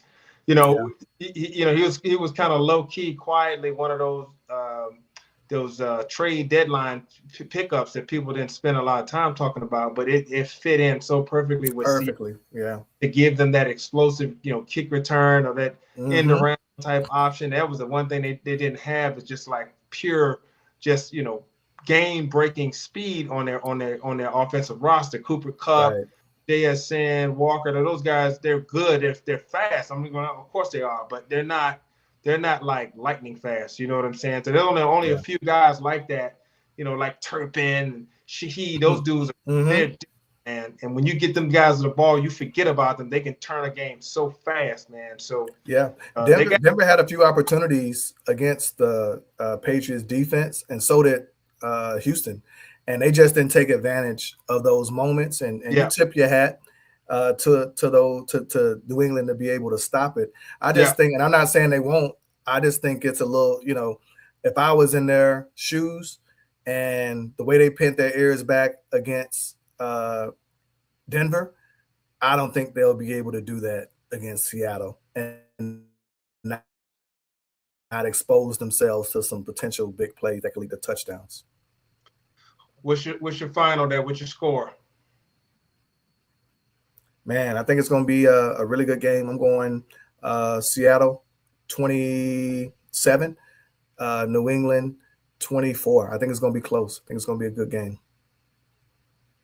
I had almost the exact same score. I said 27-23. Yeah. Spread is 4.5 right now. So you in Seattle's favor. Yeah. But sometimes you get teams that are destined, and this New England team, for some reason, it feels like everything has kind of fell their way this year. So I can easily see, and again, they're so talented. I don't want to take away. They've been playing great football. So if they walk in and handle business and win, I wouldn't be surprised at all either. I'll be very candid there. They got much healthier too, and they got Milton back. He's a stud, man. That dude's a monster in the middle. So they got healthier also. And once again, Vrabel, one of those coaches, man, he'll take stuff away from you. He'll make you play left-handed. He has that from Belichick. He doesn't do a lot of things like Belichick, but that's one of the things he'll do. So it's gonna be interesting. I'm excited because this is what I call a meat and potatoes bowl. It is. But you got McDaniels, who's a seasoned play caller. That's right. Oh yeah. And he's been in these big moments. So many of right. So you look at from that aspect again. This Super Bowl is going to be super competitive. I think it's going to be very close. It could come down to a play or two to see who comes out on top. But I also, just like I said, optically and what I've seen with Seattle here lately, their ability to dictate their terms on how they want to play football. I see them being able to eventually they lean on you to the point where they start to make you change some things to try to cover up and stop some of the bleeding as to what they can do. I've only seen a few teams really. I haven't seen anybody really stop them. They mostly stop themselves. Yeah. And even when they were doing that, hell, they're averaging 30 a game. So, I'm already shortchanging them a little bit in the Super Bowl just because I think the emotions and the moment and they got a worthy opponent. Yeah. But I also feel like, if they come in and handle business, they have more what I call they have more scoring power and capability than I think New England does. Yeah, I think it's safe to say that there's more outs for Seattle than there are for New England. There's more ways that Seattle can beat you than there are ways that New England can beat Seattle. But there's definitely a path to New England that's very reasonable path, and it ain't like you got to shut them down and shut it. No, you don't got to do that. You can pull this thing out and still get a dub. Even if it's about 1 point, you get a dub, right? So. Yeah, and we gotta touch on this. There was a big injury in the Seattle secondary with their safety, which is probably the key cog in that defense. In Memori, the safety out of South Carolina. And we talked about him and Kyle Hamilton. Some of the best safeties in the game and stuff like that. So we talked about that and how important that position is. So we're hoping. We don't want anyone to be beat up in this game. We want everybody to be healthy. So we'll see how that look, what effect that has. Can it be exploited even in this game? Yeah, and I think that's the spot where you look at things and from the way I look at it, from a X's and O's standpoint, he's gonna give it a shot regardless. So I definitely wouldn't count him out. But this is one of those things where if I was drawing up and dialing up routes, I would circle him to try to get him in space to test the integrity of that ankle out to see how well he's moving. Right. So McDaniels is a sharp guy. I know he's like you said, he's been in many battles and understands how to go after what I call and just building and stacking points. When you look at a lot of the Patriots Super Bowls, they did what was necessary, whether they were down 28-3, whether they were in a dogfight, whether they were, in a tit for tat kind of game, as far as just keeping things even keeled and keep playing a little keep away. I like McDaniel's resolve as a play caller. And I also like, just from that kind of snapshot I got from him talking to Drake May, his influence and his being able to settle him down is going to be critical, because I think Drake May is going to come in hyped up. Drake May said he only went to one Super Bowl in his life, and it was to see the Patriots, right? And he traveled to go see them. So there's some symmetry there. So there's some things there where you just like, is it meant to be? Yeah. A part of me is rooting against him just because I don't want him to get a Super Bowl ring before Caleb. I'll be completely candid. I want Caleb to be the first guy of that class to hold up that Lombardi and win the most Lombardis. But hell, here we are. And if he can keep it together, it's not like he's battling the Mahomes. It's not like he's battling, a big name on the, a Stafford, where you got to feel like you got to go toe to toe. I think Drake May can stay within himself and still pull out a win, and we'll look up and it won't be surprising at all. You're like, wow, man, he did it, So too close of a game to be surprised by anything. You could be surprised with a blowout or something like that. That may be something that look be surprised by. But other than that, no. That's why I said it's a meat and potato game. No BS here. Sure. No trickery when it comes down to it. These teams have been good all year. Well, we say boil your mouthpiece. Everybody got to tighten up your chin strap and boil your mouthpiece, man. Get you a fresh one and boil it, because it's going to be physical. Yeah, Amon-Ra St. Brown said he wanted to talk to Emmanuel Moore a little bit. There's something about an ankle or something. He said he got a little rubbing oil. Percocets and Toradol do wonders, man. Amon-Ra St. Brown was so high against y'all, man. He had so many Percocets in him. Ain't no way, man. The next day they wheeled him around the facility, man. He couldn't even walk. He played a full football game with a high ankle sprain. Man. Yeah. All right. He out there higher than Future. The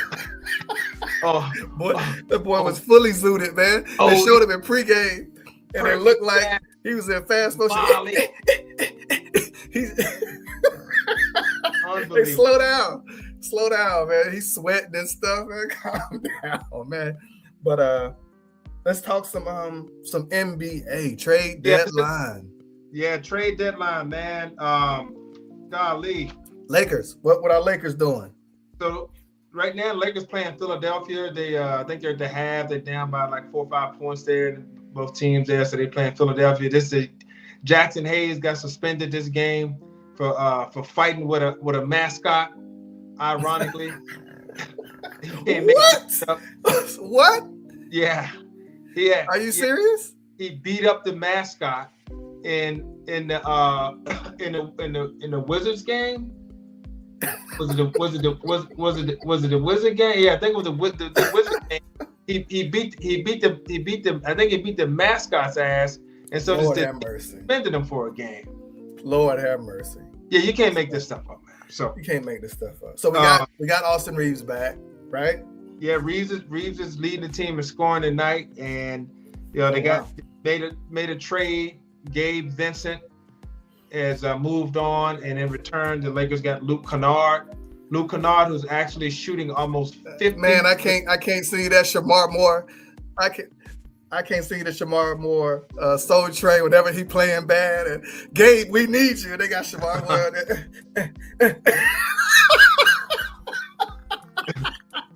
I'm gonna miss that meme. Oh man, go ahead. I'm sorry. We got Luke Kennard. Yeah, so that the Lakers get a floor spacer. I think in a perfect world, you look at a situation with Rui and Luke on two wings. Luke's a lefty, Rui's a righty. So you got Luke lefty, Rui righty. You got him on the two wings, and now you can execute a pick and roll offense with Luka or with Austin, even with LeBron. And man, you can get downhill. You got all types of options for the lob to get downhill, pick and roll. You got guys on the wing. You can spray the ball out to them. It's a really, really effective type of situation there that they can run. And all you got to do is protect Luke on defense, because he's not a good defensive player, but he's got good size and he's an excellent shooter. Oh, so, he's 49% from 3, 90 from the free throw line. I want to say he's a 50-40-90 guy, something like that. So he's doing amazing. So so he just can't defend.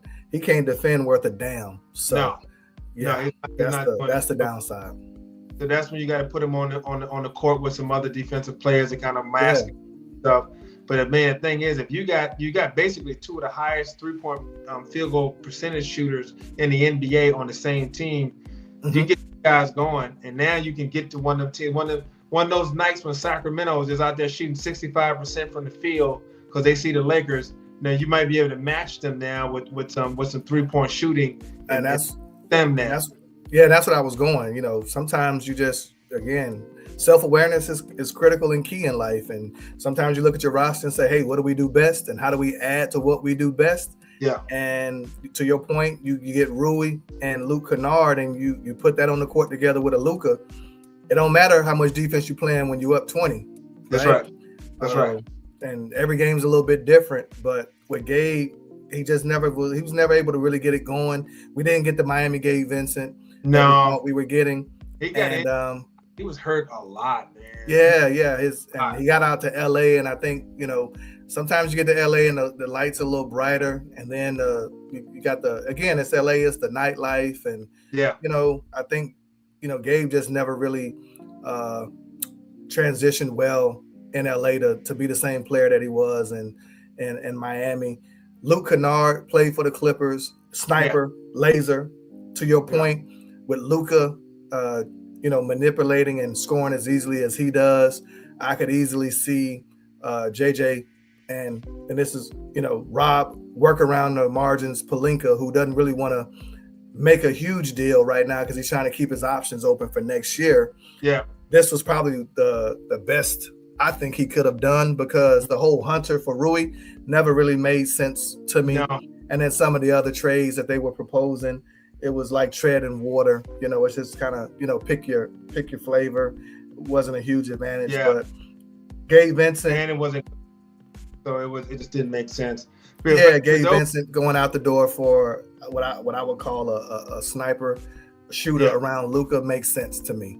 Yeah, and just a little bit bigger. So and so for those of you, you know, I who don't necessarily look at the NBA as far as the execution is concerned, I want to explain what the Lakers offense is going to look like now.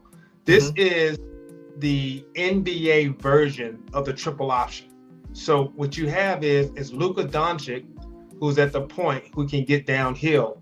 His first option is, if you can't cover him, he'll just drive by you and go to the basket for two. Okay, so that's your one option. The second option is, if you get the threat, from the center or from the post position, and that person sets a pick on Luka, when he comes off of that pick, if they double Luka, then the roller, the person who sets the pick, is wide open for a lob threat at the rim. Okay, and then the third option is, if you drop back and you decide we're going to defend the lob and we're going to take our wings and bring them in to make sure that you can't score and that you can't lob, now he can spray the ball out to either side of the court, and he's big enough to hit both, just strong enough to see both sides, and he can go to the left or the right side of the wing, and your defense collapse, and now you have lasers to shoot the three. Okay, or you got Bron, who's cutting to the basket downhill, who can finish at the rim, right? And you have that as a fourth option. You know, a cutter off of that because of the defense being collapsed. So you got so many variable options there. When it comes down to it, it's very, very difficult to stop if everyone's doing their part as far as the shooters are concerned. You're in trouble. Yeah. Okay? Agreed. And this is no, go ahead. Finish your thought. No, I'm just saying that was my point. Is that's what the Lakers want to be able to operate, is make it look like almost like a triple option attack on basketball court. Yeah, I got a little excited with my question. Do you think it's enough for us to contend for a championship? I don't know. I think it still depends on the matchups. I think there's certain teams that we can play very well against and match up well against. And there's other teams that I don't know about. I do like us to play. If we played Minnesota, I think we could best them this time. I think we could still play well against Denver. I think we got a chance against Houston simply because they don't have Adams, and I think they were a little bit too big physical for us at one point. I think that's some of that has been off with that. OKC is a problem, man. OKC is a problem. The only thing I would say about OKC is for the Lakers is they don't have one person on their roster who can cover Luka. They don't have anyone for him. And that's a great point. And this is why I asked the question as well. I think the Lakers roster is a okay to above average regular season roster. I think it's a high level playoff roster though, because the rotations, the rotations are going to shorten, and I think and we have more time in between games to recover. Yeah. So again, you make a great point with the matchups, which is from last year we got size now with Ayton. I know some people right, wrong, and different how they feel about Ayton. I'm there too sometimes. His motor runs hot and cold. But we also got Jax, who's when he's not beating up mascots, he's actually become he's gonna get a damn big deal just by playing with Luka, because he's a double-digit scorer and rebounder now. Yep. And then with Rui, who's never been afraid of the bright lights, he shoots the ball well in the playoffs. Yep. Luke Kennard is in that same ilk. Yep. And then Bron is a guy who can win you a game or two in a series, and Luka can flat out, win you two by himself. So I said that to say, without even mentioning Austin. And the part that only gives me a little bit of a pause is the Lakers, their energy and habits are bad. And I don't know if that's a switch you can flip in the playoffs. We've seen some teams be able to do it. I am banking a little bit on them trying to do that. Yeah. But, also I know, kind of you build your habits in the regular season. And I don't love the Lakers' defensive habits. When they're not making shots, it impacts the defense to a point where you're just like, man, what are these guys doing?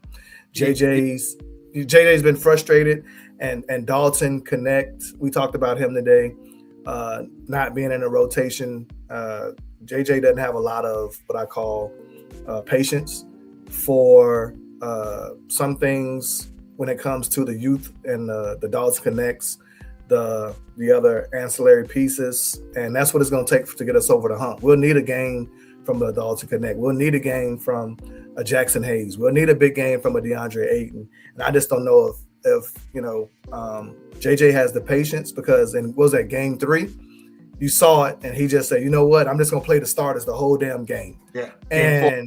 Game 4, sorry. And you saw how that ended up as JJ matured to where he's going to use these next month and a half to really get the rotations and the confidence of the players up to make a playoff run is what I'll be looking out for.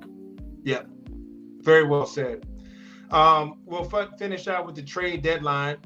Yeah. With the trade deadline, we feel good about where the Los Angeles Lakers are now. I love the rest. I think the LeBron situation, not having played the first couple of months, first month of the season, I think it's going to work out because he'll be fresher legs. I think he's going to ready. Yeah, his you saw him in Brooklyn, you saw him in New York. He's looked like he's finally starting to get into basketball shape. Yeah. And yeah, he looks good, and I think with no training camp and obviously no early start of the season to get into a rhythm, looks like he's finally hitting the rhythm. We got Reeves back, who the calf strain is the new high ankle strain. Yeah. So we got to be cautious with that because it leads to the Achilles, and you talk about that very well. How you end up favoring that calf and is weakening that Achilles. So he's had about a month and a half off, right? To where they gave him enough time to get that right. So I like where the Lakers are. The question, now that the trade deadline is over, I'm glad that it is. We can actually focus on trying to win some damn games as opposed to who's being traded and make a run of this thing. As far as LeBron, my guy, there's a lot of noise. James Harden went to Cleveland. Huge, probably shocking trade for most of us. LA Clippers were on a heater. The last 20 games, they were one of the better teams in the NBA, and they blew it all the way up. Harden to Cleveland, Zubac to Indiana. So what do you think about that? Yeah, I think the Clippers finally, said we're gonna have to hit the reset button here with some of this stuff here, and try to get younger. Darius Garland comes back. We'll see what his turf toe injury looks like and stuff like that. But you get him to LA, you get him back. You know how Kawhi's situation is, and I think what's going to happen is I really think this is the Clippers are about to get a bombshell when I think that Kawhi is going to get suspended. I think he's going to get suspended for that scandal that was going on when he came to the Clippers, and there was a promise of them that pay him money under the table and perks underneath the table that that's outside of the salary cap, and so I think the Clippers saying, look, we're gonna have to reset and look forward to next year. Let's start getting some assets together and start lining this up and be ready to go. So I think this is what's going to happen there. I wish nothing but the worst for them, man. Him and his crooked ass uncle and Steve Ballmer with all that fake energy and all the street lights is better than spotlights. That whole campaign was a damn lie. They went in and they tried to manipulate the cap and use this shell company where they paying Kawhi $25 million to be to do fake endorsements. Silver, he needs to step in and do something about that. He has to because it's the integrity of the league. Palmer having so much money. Yeah, man. It's the NBA already had an integrity problem. I think just the subjectivity of the way the refs call the games right now and some of the endings that we've gotten. The blatant turning up your nose and doing that, there has to be some sort of retribution. I mean, they're fine. Again, free Jackson. Jack's bumping to a damn mascot. He's suspended. You got guys like Draymond Green who yell, kick, scream, curse out refs. And then you get a guy like Austin Reeves who gets actually fouled and he looks at the ref and says something and he gets instant technicals. I say all that to say the NBA has what I think is just an optics problem when it comes to whether it's the fairness, whether it's the corruptness, is it legit? And this is something that's a huge black eye that they need to take seriously and handle in the right way. And I'm not just saying it because it's the Clippers, but I just don't like the way they did it. I think they're going to have to be heavy-handed with this situation, and I think that's what's going to happen there. So we'll see. The rest of the trades, Porzingis, I think when it calls Steph Curry, look, we got a foreign player that's a center that won a championship that's on the East Coast that's coming to you. It's like, oh, we getting Giannis? No, Porzingis. How about that? Steph said, I said, Giannis, I wanted a gyro, not no damn. I wanted the Greek freak. We got you a 7 foot European guy who's a center at the championship. You know who that is? I said Giannis. You got the wrong yes. No. So I know Steph has got to be livid, man. He see Porzingis sent him a note. Yeah, just meet me in the training room, man. I'll be in the cold tub. not be in the medical staff. He meeting with the medical staff right now, man, finding out what his treatment schedule is. He ain't played a minute. Look. So Anthony Davis got traded to the Washington Wizards, which was also oh man. And I was looking at First Things First, and they was like, well, we're gonna show y'all some Anthony Davis highlights. Why they put a picture of him sitting on the bench in street clothes for the highlights, man? So yeah, that's all we got. All that Call of Duty, man. You can't put these 7-footers in these gaming chairs, man. It's ergonomically unsound and try to get them to play basketball. But he probably gonna call up your boy Debo, man. Huh? He gonna call your boy Debo up, man. You know, DC, OZOs, what we got out there, Park. You know, it's a lot of damn distraction out there for AD now. You can't run from it, bro. You cannot run from it. So you cannot. Him and Ice Trey, they're gonna be fighting for the damn train. But I will say this for the Wizards, a team that's been basically, running in place. To get Ice Trey and Anthony Davis along with SARS, I think that what you call them go out there too, D'Angelo Russell, like they might be. Yeah, the salaries match. So every time that AD's been traded, D'Angelo Russell is going with him. But that's a great point. The DC, the Wizards or whatever we want to call them, GM. Man, masterful job. He flipped that roster. He took Bradley Beal, flipped that and got him out of there. And then he got Poole, and then he, let him play for a year, got his value up, flipped him out of there. They draft SAR. They get AD and Ice Trey. Instant rebuild. And when you look at it, next year that could work. It could work, man. Next year they could be a playoff team. They could be a legit team, man. They got guard, they got a big, they got a wing, they got they got size, they got some ball. So and I think that's a good deal for them. And so they talk to Mark Barnes and get Park opened up to open up every night and get them teams, man, and start hosting them teams coming in the night before. And the damn Wizards, they end up an extra 20 games than what they won last year, man. So they got to call Mark Barnes and the rest of the crew out there and make sure that, they open up all the clubs and allow these teams to come in and have, some good nights out in DC, man. We're going to wrap up. I don't know how OKC ends up getting Jared McClain, another rookie baller from Duke. I'm sick of them right now already. The fighting Sam Presties, man, they tough. They're very, very, very tough. So not much to say other than the rich get richer. Sam Presti, amazing at what he does, and this roster that he's not only put together along with the draft capital of multiple first, multiple second round picks to build around for the next 5 years. OKC is going nowhere. They're gonna be hell to deal with.